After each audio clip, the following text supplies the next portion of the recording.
ако ти си сигурен во својата политика и дека добро владееш, не би требало да те плаши конкуренција, посебно затоа зашто може само да го подобри квалитетот и на тие веќе кандидирани.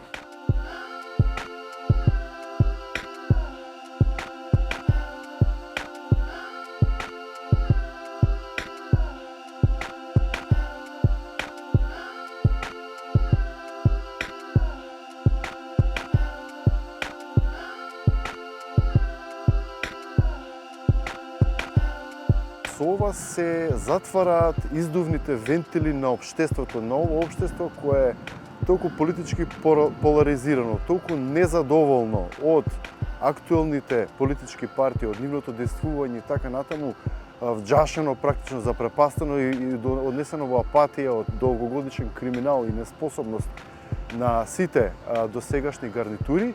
И со ова практично се затвора еден издувен вентил, како што се изборите во едно нормално демократско општество. Таму тоа е местото каде што оние кои не се задоволни од политиките на постоечките гарнитури имаат уставно право да се обидат оно што тие самите не се задоволни, да се обидат преку изборите да влезат во системот и да пробаат да го поправат од внатре.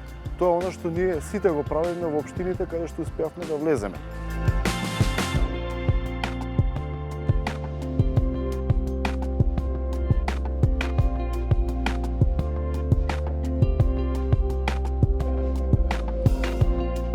Има примери низ Европа кои што се добар пример, каде што за независни листи се доволни и по 10, како во Велика Британија, 15, како во Ирска 12, во Грција, во Германија 200 потписи за да учествувате на избори.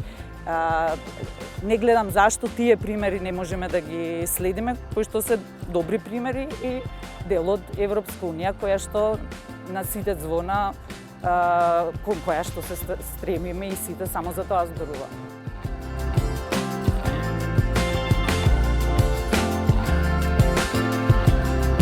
Едноставно, она што го работиме е работа што сме го правеле како активисти претходно и не сме буквално со ниедна партија, ако пробуваат да не оквалификуваат дека сме едни или други, ние едноставно сме како некој коректив и гледаме тоа се што се случува транспарентно да го изнесеме преку граѓаните. И ние влеговме како советници токму од таа причина зашто не ги имавме целосни информациите што се случуваат во советите и како се работи.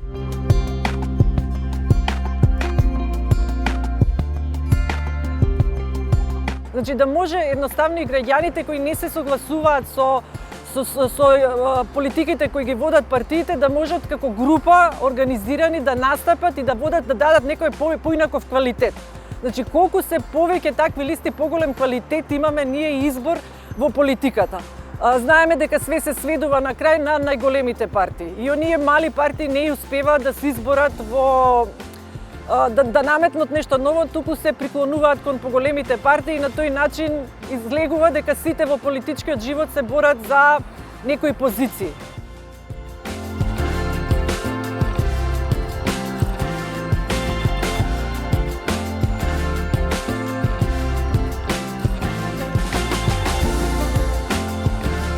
Да се дозволи собирање на подписите и надвор од канцелариите на ДИК и надвор од работното време. Да се зголеми периодот за собирање на подписите на 30 дена. Да се дозволи советничките независни листи на овие листи да бидат наведени во целост и меѓуната на иницијативите. Ние сега учествувавме сите како група избирачи со една кратенка ГП, името и презимето на оној која предводи листата и бројче кое, знаете, според сегашните правила, првите броеви на изборните листи ги имаат парламентарните партии. Независните иницијативи се дури најдолу на ливчето.